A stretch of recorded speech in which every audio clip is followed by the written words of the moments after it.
I wanted to jump on here today and talk to you about 4 signs that you will know if you have a toxic adult child. It's actually more common than you think, and these toxic children can come from very good homes, etc. And it all boils down to a lot of times what has happened in their childhood. So, for those of you that are new here, my name is Sally Harris, and I help moms. I help moms of defiant or toxic adult children. I help those moms create a plan, devise a plan, go through boundaries, enabling, and most of all, different ways of having the mom really think about how this relationship with their adult child is affecting their life. So I help moms regain their own life in the midst of crisis.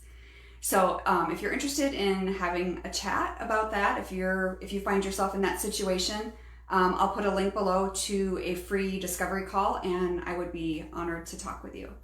So 4 signs that you have a toxic adult child. So number 1, actually before I go there, so again, I want you moms to think about if any of these resonate with you. I want you to think about how it's affecting your life.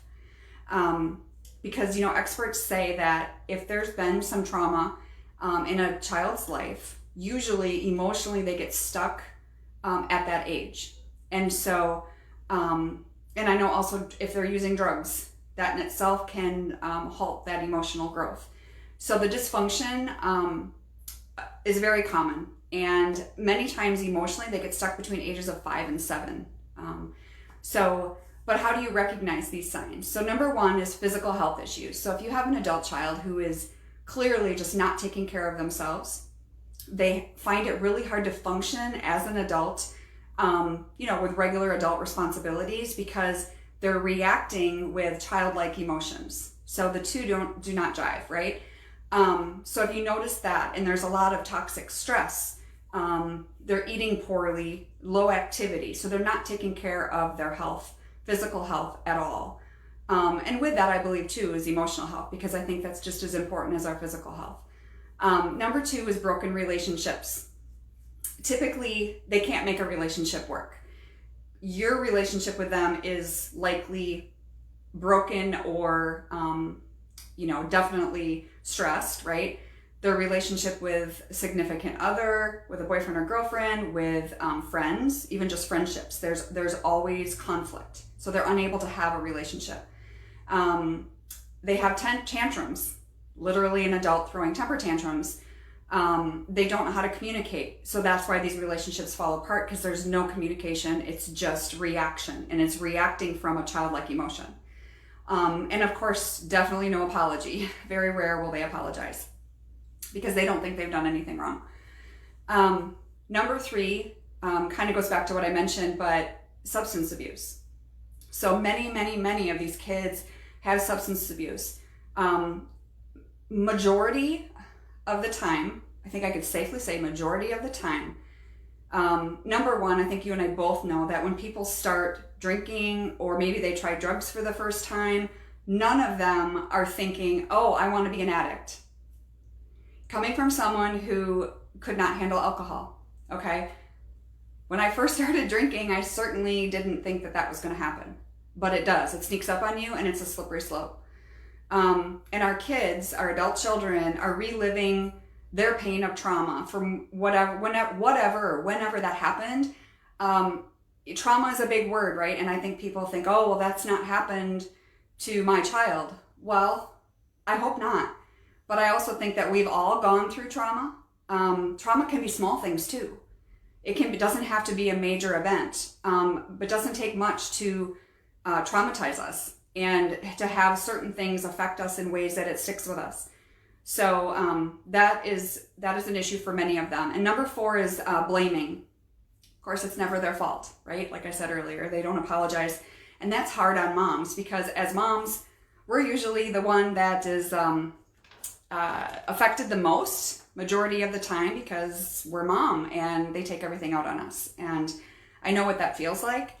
But at the same time, don't ever want you to give up hope, because sometimes when we can understand why these things are happening, it makes it easier to deal with versus just having no idea what's going on, why they're acting this way. So what do you do about it?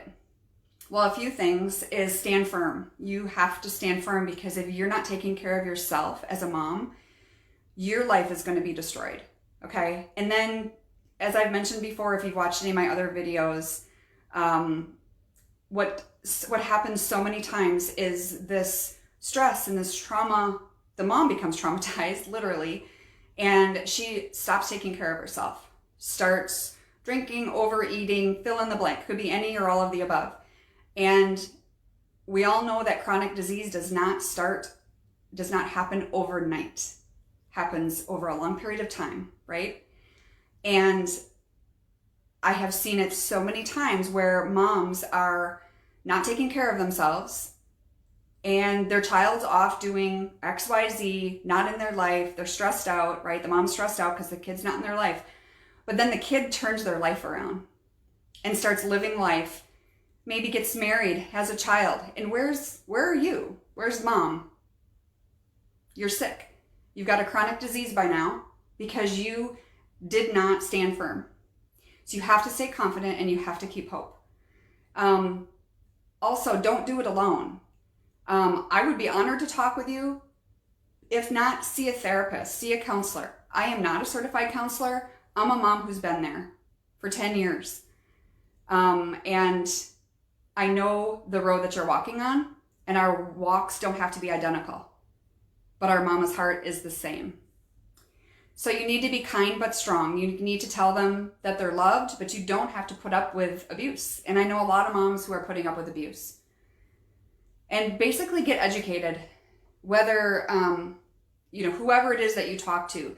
And don't be, I think the biggest thing, and I know I did this for several years, in the beginning, we lived in a smaller town, and you think, I don't want anybody to know. I don't want anybody to know what's going on. But you know what?